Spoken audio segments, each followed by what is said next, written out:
A very good morning to you, members of the media gathered here with us at the Diplomatic Center. Good morning to members of the national community at home and abroad.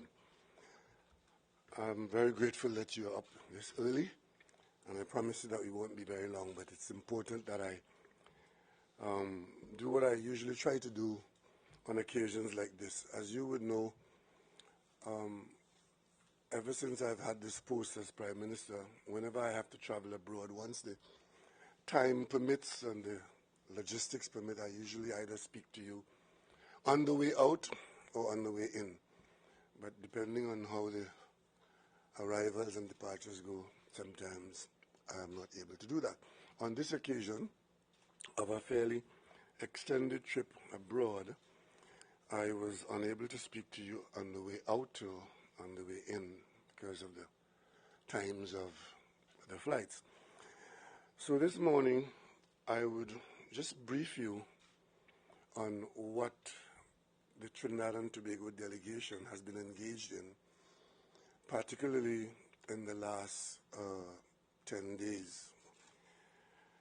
Firstly, I must say that I do this morning to ensure that the population has the correct information on matters of its business.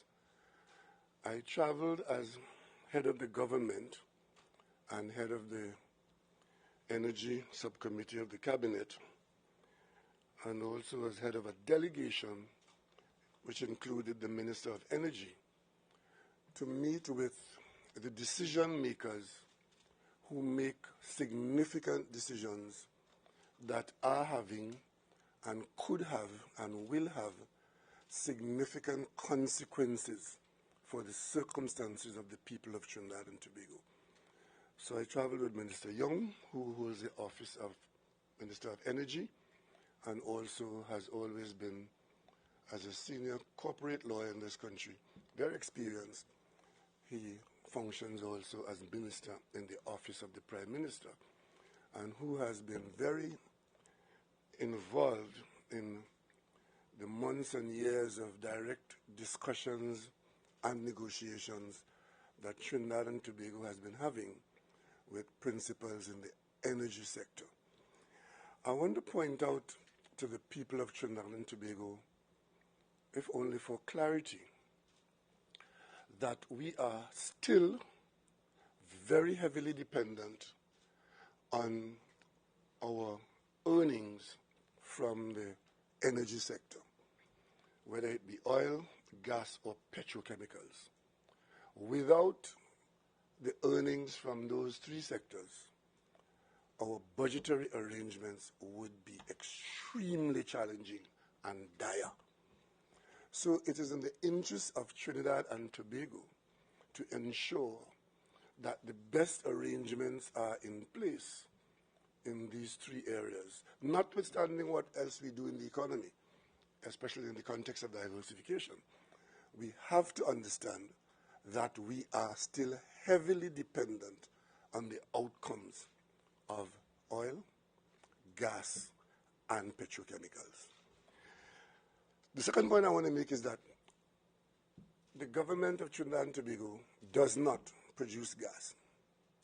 We have a company called the National Gas Company that is engaged as an aggregator, buying gas from producers upstream and selling it to producers downstream. So we are in the business of gas in that way largely, and we do have some shareholding in the Atlantic LNG plant. And as you may recall, there were some negatives with respect to Train 1. We have a little shareholding in Train 4, none in Train 2, none in Train 3. You also would know that our oil production is way, way down as a result of the maturity of our fields, and we have not been making oil finds in recent years. You would also know that at the peak of our performance, Trinidad and Tobago was producing 4.2 billion cubic feet of natural gas per day. That was at our peak. But over time, as the fields mature and we've used up what was there and not finding replacements on that scale, our production has fallen considerably in gas as well. Today we are producing about 2.9 billion cubic feet. Contrast that with 4.2 billion cubic feet. That is the circumstance of the country. And since the government is not a producer, and that the production is in the hands of other decision makers, it is important that the government of Trinidad and Tobago be at the table where the decisions are made as to what goes on in Trinidad and Tobago. I know this is quite alien to certain people, and you hear comments that are usually quite negative, hoping to undermine our effort, but we are accustomed to that. And we stay focused on the assignment that the government must stay focused. Now, I make it quite clear that as Prime Minister of Trinidad and Tobago, I consider myself the country's #1 salesman in seeking to improve and maintain our circumstance in these areas. And the government of Trinidad and Tobago today has no difficulty going to the head of the fountain where the decisions are made about what happens with respect to investment in the hydrocarbon sector in Trinidad and Tobago. And that is what this visit was all about, going to where the decisions are made. The kinds of decisions that we are interested in are not decisions made by the local office or the heads of the local office in Trinidad and Tobago, because they have to rely on decisions made at their headquarters. And that is why the government, using its partnership, its relationship, its responsibility, always seeks to speak to those who make the decisions.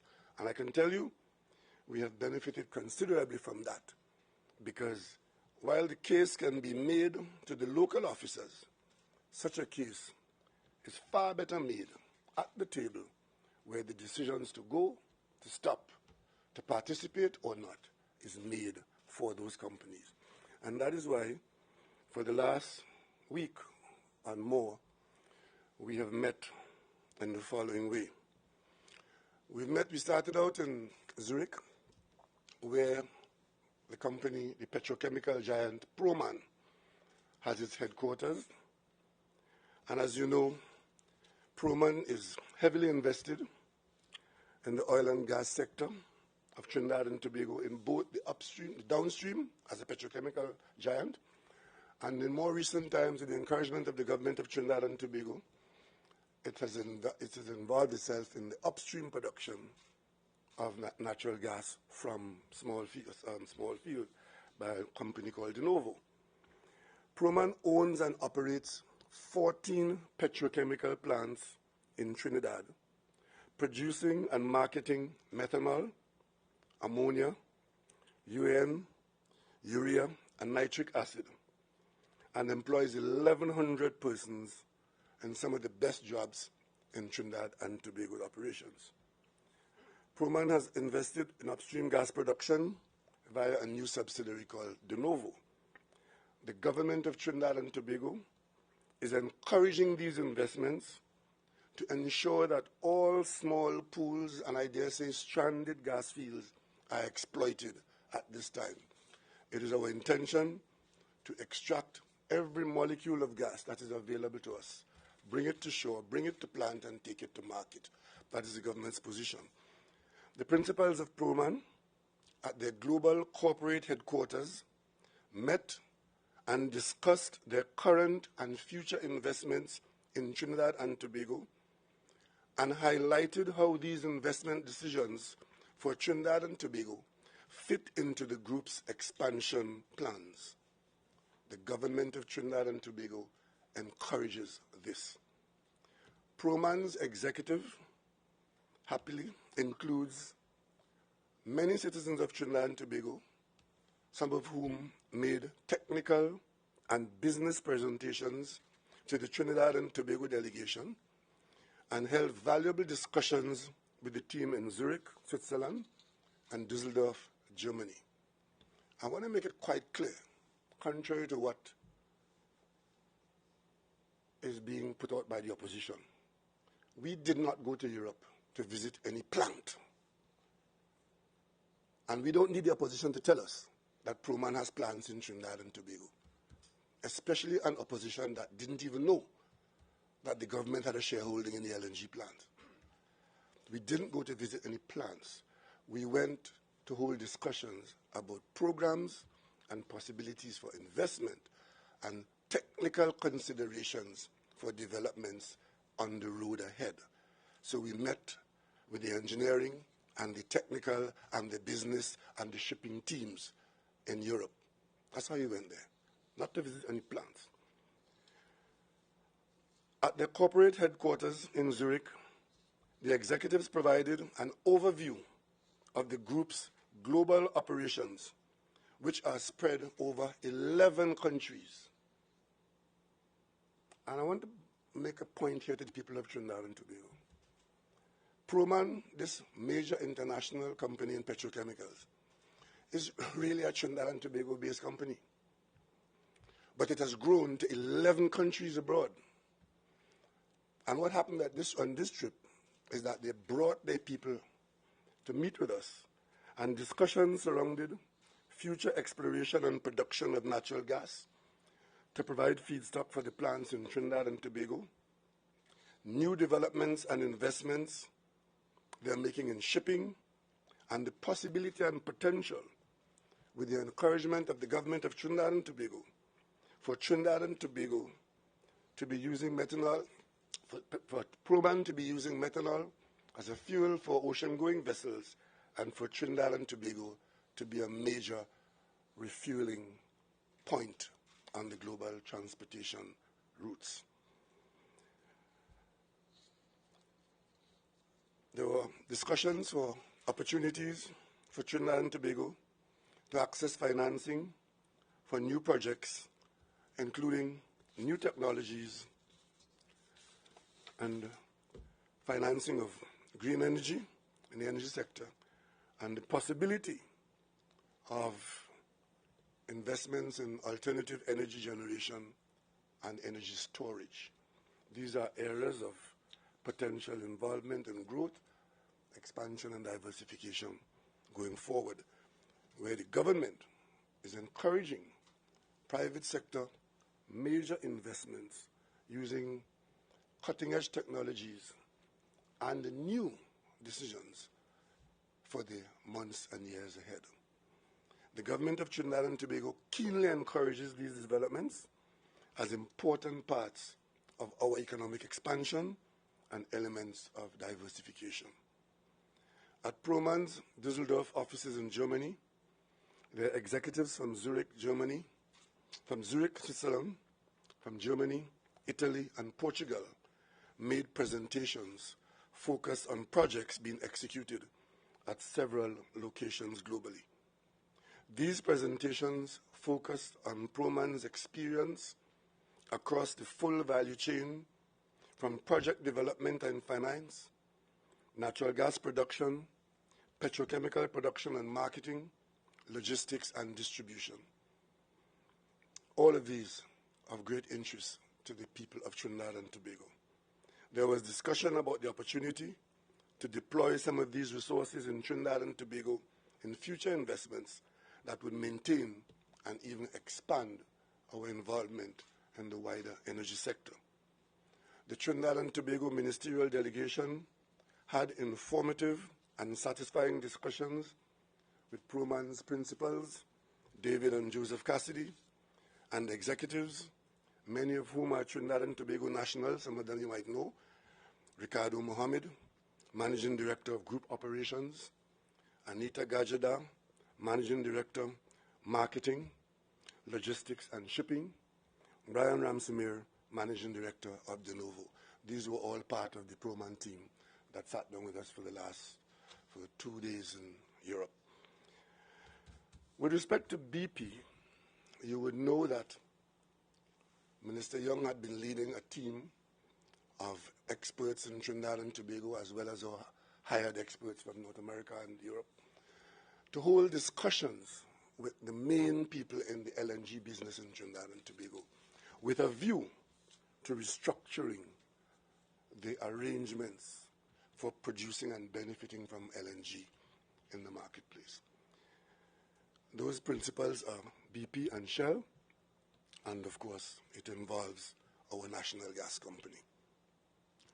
The Trinidad and Tobago delegation traveled to London in the United Kingdom to meet with the BP leadership at their global headquarters at St. James Square. BP is the largest producer of natural gas in Trinidad and Tobago and is critical to our energy sector, while Shell is the largest shareholder by its recent acquisitions, largest shareholder in the LNG business. We met with Mr. Bernard Looney, who is the Chief Executive Officer of BP, Anya Isabel Dodzorath, who is the Executive Vice President, Gas and Low Carbon Energy, and David Campbell, who recently was in Trinidad and Tobago as the incoming country president for BPTT operations. The discussions surrounded BP's operations in Trinidad and Tobago, their continued investment in Trinidad and Tobago, and future plans, including the restructuring of Atlantic LNG, as discussed, as well as projects that will now be sanctioned for future gas production in Trinidad and Tobago. You will hear more about that in the coming days directly from BP. It was reiterated that BP remains committed to investing in Trinidad and Tobago and that it would continue to work closely with the government to deliver value for the people of Trinidad and Tobago. As a direct result of government's interventions and discussions, which are still ongoing, close to completion, with the highest level of the BP leadership since 2015, and in particular, the negotiations since 2018, have seen BP investing $7 billion in projects from 2015 to 2022. And our ongoing negotiations yielded $1.2 billion in value-added payments to the Treasury between 2018 to date. So these are the outcomes of the ongoing discussions and negotiations that this team has had with BP starting in 2016 going forward.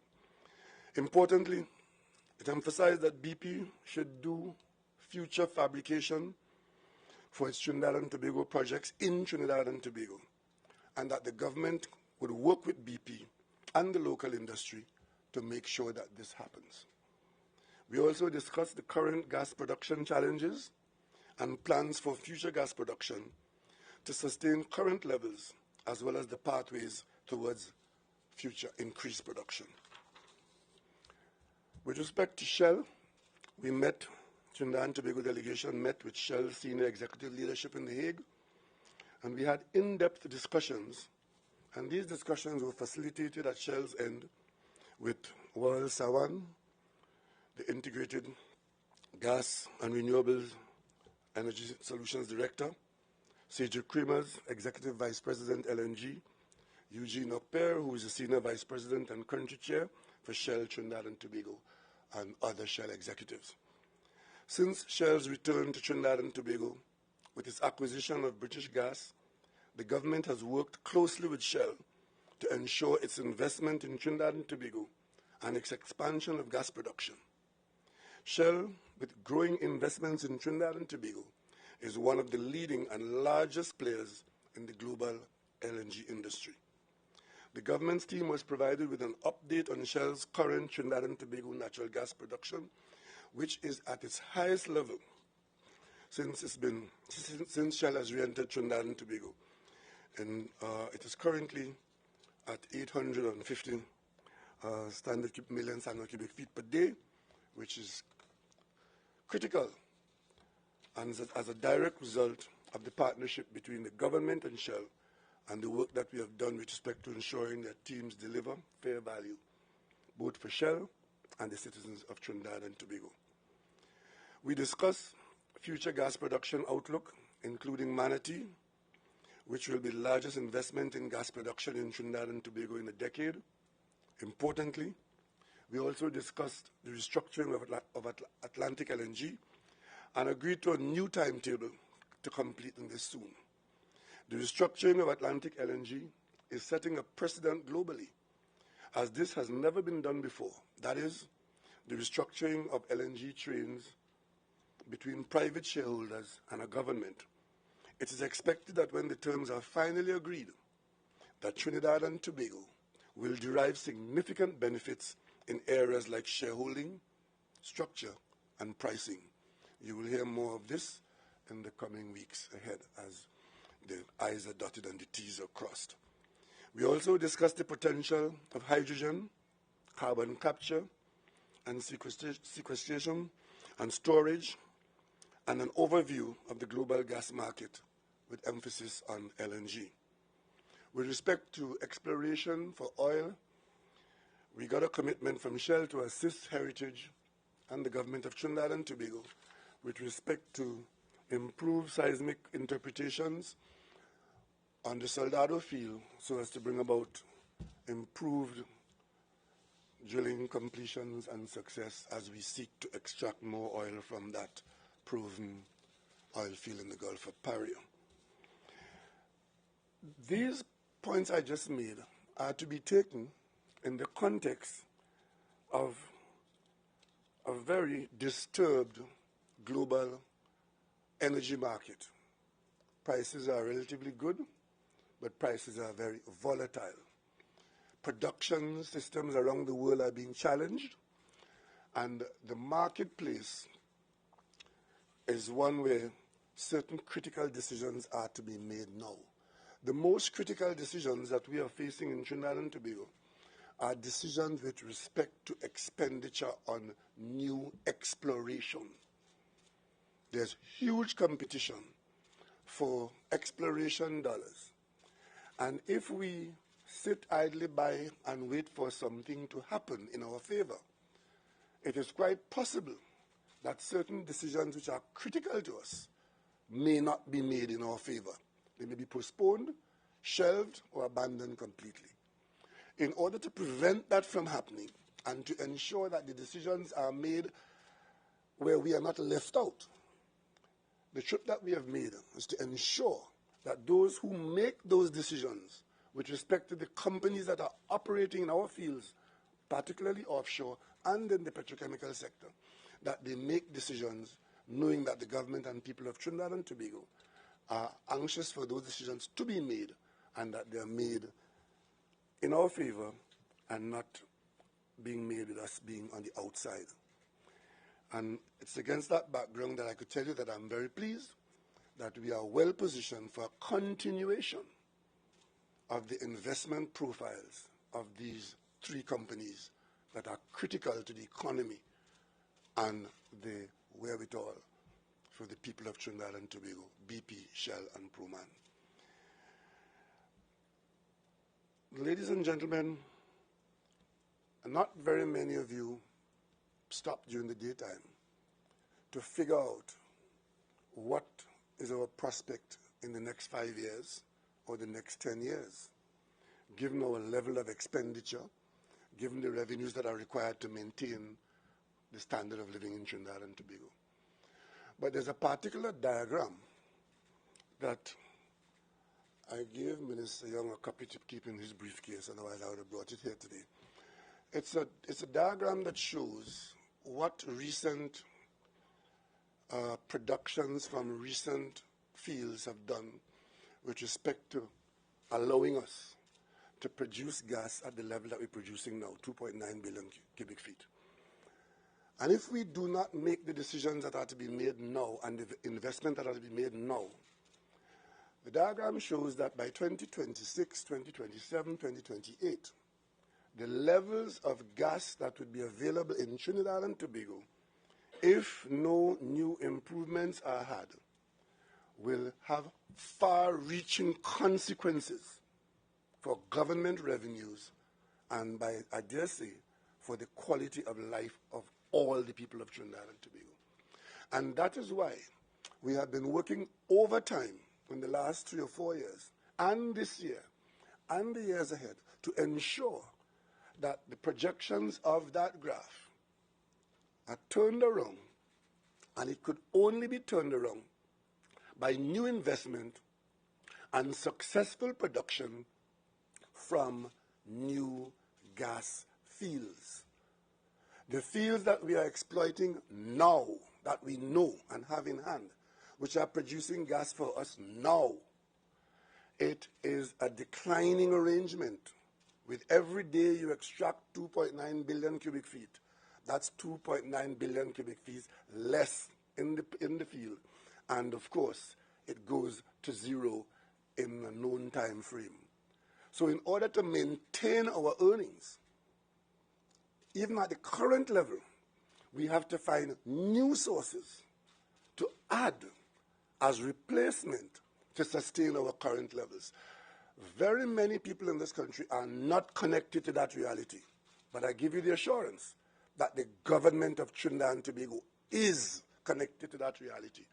And that is why a delegation from this country led by the Prime Minister, including the Minister of Energy, could have and did sit down with those who are able to make those investments and hold out to us the prospect of finding new sources so as to maintain our production levels, our revenue levels, and our standard of living. And I will hold it out to a handful of people in the Parliament of Trinidad and Tobago. Do us a favor and not undermine our effort, because that may serve your purpose. It certainly does not serve the purpose of the people of Trinidad and Tobago. It is quite disturbing. While we are doing this for all the people of Trinidad and Tobago, a little cabal is out there trying to cast aspersions on people and to spread misinformation. Let me correct the other one. I saw it being said, not being a part of the government, the opposition is not part of these discussions for good reason. But when they tell the country that the visit to Europe is about Trinidad and the Prime Minister going to discuss the sale of methanol shares, I want to make it abundantly clear that no such discussion occurred, it never came up, and it is not part of our discussions.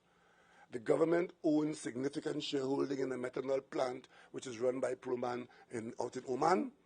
That did not even come up because that's a settled arrangement. It was not part of our discussions in the context of what I just told you.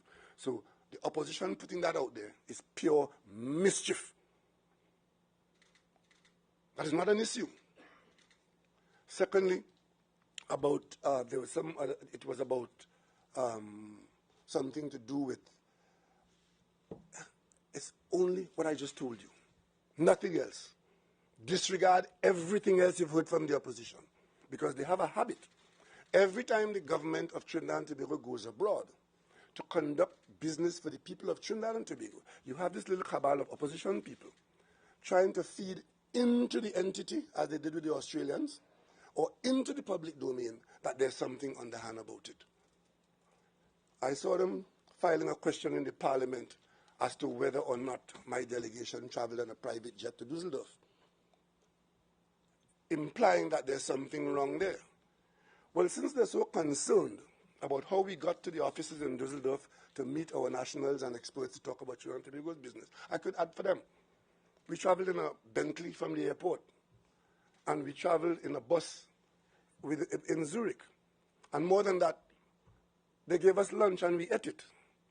So if all of that meant that we are somehow beholding to the company and that we'll do what they did, just forget what they told you and focus on the fact that we are trying to get investments now, commitments now, decisions now, to put us in a position where in 2026, 2027, we will not be out of the life-giving gas for our economy. That's what we're doing. And I'm pleased that we have got very good and positive responses from those who make the decisions with respect to investments in Trinidad and Tobago. With respect to the international community, you've got to bear in mind that there's tremendous pressure now internationally with respect to production in oil and gas and funding and marketplaces and so on. We as a country where the government, not the local private sector, the government is in fact the player in Trinidad and Tobago among these international companies, it is the government's decision that will determine how Trinidad and Tobago comes out of this environment. And we are seeking to make the best of opportunities and to stave off deleterious developments that could harm us in the medium and the long term. I have a slide I want to show you. Not that, the other one. Right. This was yesterday's papers. I took this off on a British newspaper on the plane last night. Just to point out to you that it's not only Trinidad and Tobago that's in this situation. It says, new dash for oil as Truss, that's the British Prime Minister, task force targets offshore site. Ministers woo oil and gas giants in bid to speed up growth in the British energy. What that story is that the new Prime Minister in the UK, facing almost the identical situation with Trinidad and Tobago with respect to revenue requirement at the national level, has turned to reopening their effort in oil and gas. And this is a very diversified economy, unlike Trinidad and Tobago, which we are heavily dependent on oil and gas. The British economy is very diversified, but even in that situation, this is the thrust of the new Prime Minister, ensuring that what is happening in the energy sector still provides opportunities for the British government to get itself out of where we find ourselves, is what happens in the months and years ahead with respect to revenues for the country and supply of energy. And of course, the next slide will show, in another newspaper, fracking power could eclipse North Sea gas. Britain had banned the use of fracking as a technology to extract oil and gas. But because of the dire and complicated disruptive situation now, the ban has been lifted. And the expectation is that notwithstanding what the negatives might be with fracking, fracking is now authorized as a production system in the United Kingdom, and it has the potential to eclipse the production of North Sea gas. And of course, you would know it was North Sea gas that had bailed out the UK decades ago. And there were closures in some of those fields and all kinds of environmental issues. They have now opened them up fully because the international energy circumstances warrant that these things be done. And of course, you would know that there are countries where coal was banned. They are now firing up all their coal plants because winter is ahead. There's war in Europe. There's disruption in the gas market, in the energy market, and in Trinidad and Tobago. We are ensuring that in that market, we produce what we can. We maintain our presence. We maintain our investment levels and increase them in some situations and ensure that we are not left behind in this very disruptive situation. And thankfully, there's a government in Trinidad and Tobago that is aware of these circumstances, are taking corrective action or visionary action. And we regard our involvement through the National Gas Company or as a shareholder in the Oman LNG plant or as a negotiator with respect to shareholding in the LNG business. We regard ourselves as a major player because the people of Trinidad and Tobago are heavily dependent on success in the oil, gas, and petrochemical sectors of our economy. If you have any questions, I'll take them now. Hi, good morning, Mr. Prime Minister. James Cover from the Newsday newspaper here. Is it possible if you could just kind of give us an idea of what the restructuring of Atlantic LNG looks like as of this moment? What do you think? What we've been working on is a very novel arrangement. You know, we have 4 LNG plants. Train 1, which is the oldest one, came to the end of its contract life recently and has been shut down, mothballed, largely because there isn't enough gas to run 4 trains. That leaves us with 3 trains. We had a 10% shareholding in Train 1. We have no shareholding in Train 2. We have no shareholding in Train 3. And we have 11% in Train 4. So strictly speaking, we only now have 11% in one of the trains. That is our shareholding. But we get revenues from the business of the other 2 trains by virtue taxes and profits. What we have been doing, we started negotiations with Shell and BP because Shell and BP are the major shareholders in Trains 2, Trains 3, and Train 4. We set about to engage these companies to put a new shareholding arrangement in place where the people of Trinidad and Tobago would own shareholding across the 3 trains. Those discussions are very advanced, and we anticipate that in the not too distant future, we will tell you more definitively what that outcome has been, but we can report that the discussions have gone quite well. The other thing that we have done, what was happening before, was that with respect to the sale of LNG, as you know, these things are benchmarked and priced internationally. Our contracts and our earnings were due on the basis of a reference to what is called Henry Hub, which is the pricing point in the United States and the Gulf of Mexico. And while we were stuck there with respect to the price at which our LNG was sold, LNG was being sold in Europe and in Asia, Japan and China for that matter, at much higher prices, from which we were not benefiting because our contracts were Henry Hub. Henry Hub happens to be the lowest of the quoted prices for LNG. And our cargoes were sold by others wherever they get the highest price, and we get paid Henry Hub. I could tell you that our teams, led by Minister Young, we've relentlessly pursued this, and the new arrangements were such that we were not bound only by Henry Hub, but we received benefits based on references to the European price and the Asian price. So the 3 baskets, Asia, Europe, and Henry Hub, now and Brent, the oil price Brent, they form the basis on which we now extract our benefits. And that will account for some of the significant revenues that we have reported and that we will report going forward. We've changed the formula by which the proceeds are apportioned in LNG sales. That has been a very significant, far-reaching success of this government, and it has resulted in its significant increased revenue flows into Trinidad and Tobago. It didn't come about by us breaking any contract. It didn't come about by us threatening anybody. It came about by the government of Trinidad and Tobago leading delegations to the boardrooms of the decision makers and negotiating improved arrangements for the people of Trinidad and Tobago. So those are 2 major developments which arose out of our ongoing negotiations, and we do have others that we report in the coming days here.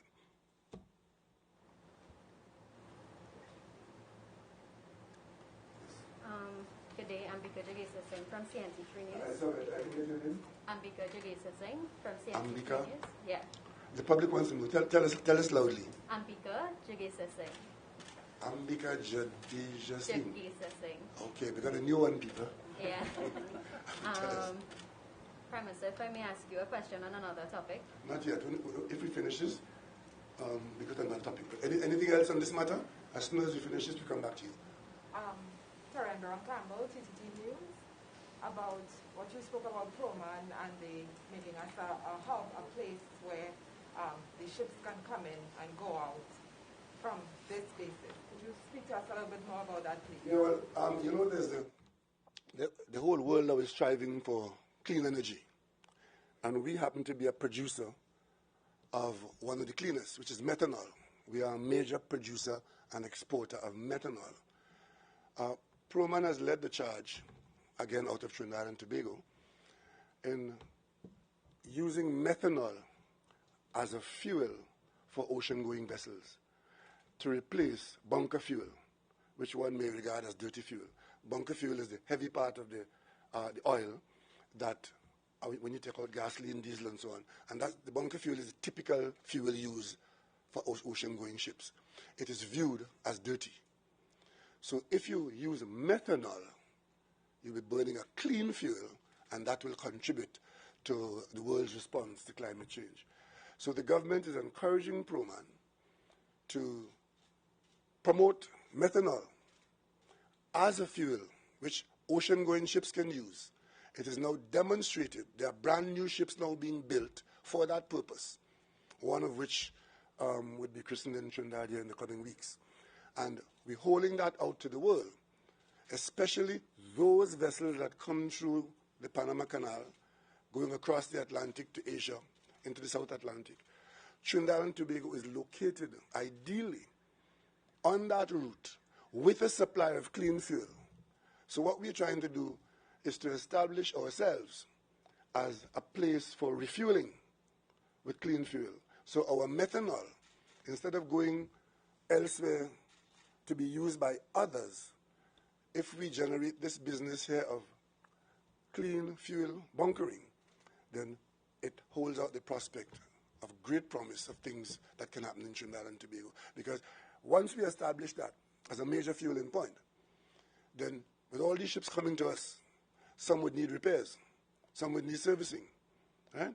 And those are businesses that would grow once we manage to establish ourselves internationally as a major refueling point based on our supply of methanol, which is produced here in Trinidad and Tobago. I just wanted to go back to the meeting with the Proman executives. Is it possible if you could go into a little bit more detail as to what the investment opportunities discussed were, if there was a dollar value placed it in any way? I wouldn't want to do that at this stage. I would leave that for the company to do going forward, except to say that we are satisfied that we are not being left behind or left out. And on the contrary, we in Trinidad and Tobago are at the forefront of investments being made by this company, which has these kind of far-reaching consequences. I also saw it was reported that NGC, has successfully consolidated a gas contract with the Point Lisas Industrial Estate. Just wanted to know if there was any details available in contract period, contract gas price. You could probably tell us a little bit more about. Again, maybe I could ask Minister Young to speak there. 2 words, not too many. As you may recall, we had some serious challenges with respect to gas contracts, which had expired. And we were even at the point where some companies had been closing their doors and all part of the negotiation strategies. We've made considerable progress there, and maybe you can say a few words without going too far at this stage. Thank you, Prime Minister. NGC has successfully concluded all of their gas supply contracts that they've been negotiating over the past few years. You all will hear more to come. They have very good news, which was confirmed with the Prime Minister's visit to London, that will also be broadcast very shortly, that gives us another lifeline in the gas sector. But NGC has done what they've done. You all heard their recent results, Prime Minister, of very good profits declared, and more will be said at the appropriate time in the not-too-distant future. But all the gas contracts have been successfully negotiated, and in particular with the Proman Group, where you all know we were having some difficulty in the not-too-distant past. Thank you very much, Minister Young. And let me just say something else with respect to this whole question of oil and gas and energy security. As you may recall, recently we had the Summit of the Americas in Los Angeles, and the CARICOM delegation met with the President of the United States with respect to the same kind of matters I was talking about here. It's come under the rubric of energy security for the Caribbean. And the President of the United States asked that a team be put together under the chairmanship of the Vice President to deal with energy security for the Caribbean alongside finance and agriculture. And this is co-chaired by the United States and Trinidad and Tobago. That development has resulted in a number of important technical meetings that have been going on and reporting back, and the Vice President has called a meeting of the co-chairs on Thursday. So I travel to Washington on Tuesday, which is tomorrow. Yeah, tomorrow I go to Washington for 2 reasons. You will also recall, if you check your diaries, that in 2019, I led a CARICOM delegation to the United States Congress, on the troubling issue of the banking sector facing de-risking and loss of correspondent banking, meaning that our Caribbean banks were being cut off from international banks for a variety of reasons, not the least of which is that the international banks were saying that they didn't want to carry the risk associated with shortcomings in our banking systems, which could have penalties for the international banks. If we don't have correspondent banking, it means that you can't put a check in a bank here and have it cleared by another bank abroad and so on. So that was very, very serious for us in CARICOM. And that delegation in 2019, we met with the chairman of the U.S. Banking Committee in the Congress there, Congresswoman Maxine Waters. She was very helpful to us in opening doors for us and having our complaints being listened to. And then she led a delegation to Barbados a few months ago, which I attended, and we met in Barbados with CARICOM heads and the team from the United States Congress. And following up from that, there are hearings on Thursday morning. On Wednesday morning, there are hearings led by Congresswoman Maxine Waters and her Committee on Financing to treat with this matter, which CARICOM had raised in 2019 and which had been a major agenda item at CARICOM Heads of Government meetings. So now we finally got where we want to be, which is to be heard by banks in front of the United States Congress. So I'm going up there for that. That delegation is being led by Prime Minister Motley, who is the co-chair on the finance side. But the CARICOM would have a very significant presence while these hearings go on. That's on Wednesday, and on Thursday there's the energy meeting, and I take that too, and then I'm back on the weekend. I stop off in New York to see my new grandchild. I hope that doesn't upset too many people, but wish me well. Thank you very much. Yes, you said there was something else you wanted to raise. If I may ask about the Labrador shipyard first, will that be coming on stream, and where the project is, and also what is the financial outlook for these projects, and will it be an avenue of diversification? Okay, the Labrador dry dock is still a matter in its infancy. We're doing the feasibility work has gone on.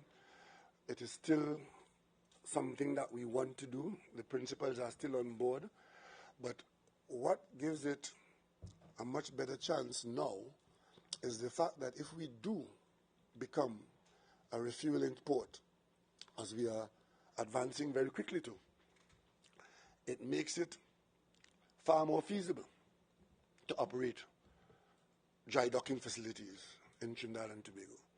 So we are confident now that somewhere along the way, the investment decision of the Labrador dry dock is likely to be made, and in fact with improved partnership. As it stands, initially it was Chinese interests and the government of Trinidad and Tobago. As we advance these thoughts that I've just raised with you, other interests are being shown, because the government doesn't really want to be the main mover and driver in this.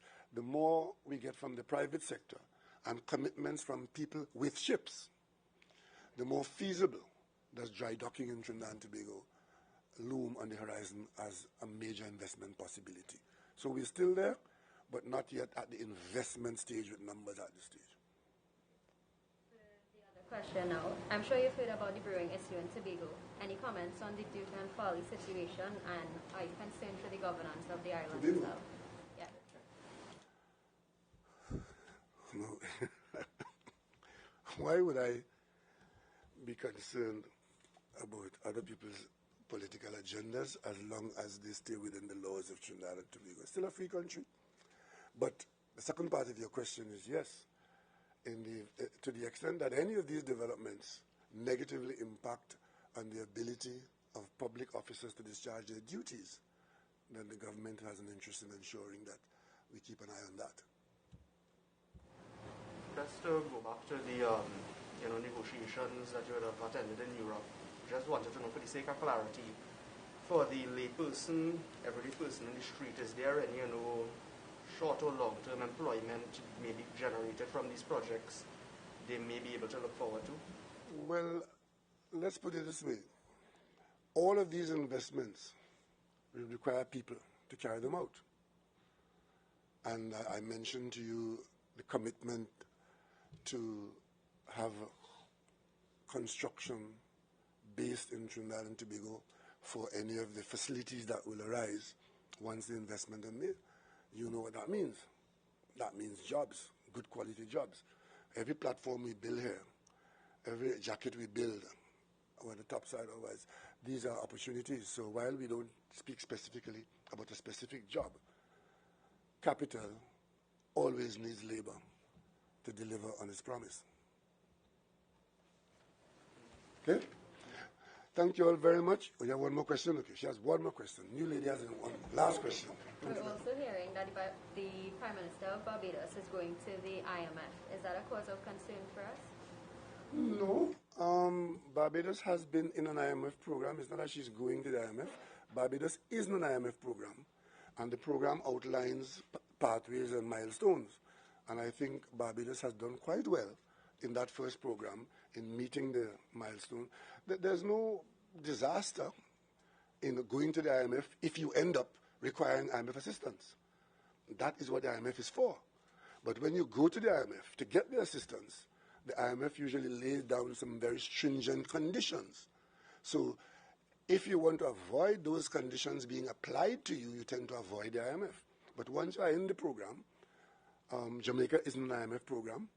In Trinidad and Tobago's case, the government of Trinidad and Tobago took the position that we, even though we had similar difficulties, we will not use the IMF as our way out. We will make our own decisions and apply our own medicine so as to have the flexibility of doing it the way we would like to do it and not have the pain of IMF impositions upon us. That is what has happened in Trinidad and Tobago. You would have heard some of the experts telling us, well, if we didn't do that, what's going to happen to our foreign exchange? It's going to run out, and la, la, la, la, la. That has not happened. And we have been making adjustments. Of course, when we do that, we are accused of all kinds of things. But the bottom line is that those have been national decisions made by us in the context of our own circumstances without being dictated to us by the IMF on their terms. And we have done that quite successfully.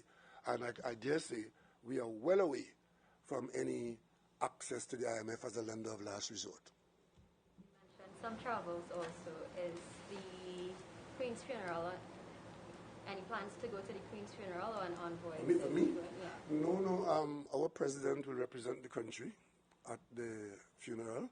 Arrangements are in place for the president of Trinidad and Tobago to attend the funeral of Queen Elizabeth II. So that's being handled by the Ministry of Foreign Affairs and the President's Office, and you will get more information in the very near future. We have the time. Recently, the chairman of the Commission of Inquiry into the deaths of the divers would have come in the public domain and made certain remarks over, I think, concerns over a lack of resources and so on. I don't know if you're aware or if there's anything. I wouldn't pay attention to that at this press conference this morning. Those are administrative matters, which I'm sure there are enough people on the government payroll to ensure that that doesn't happen. Thank you very much.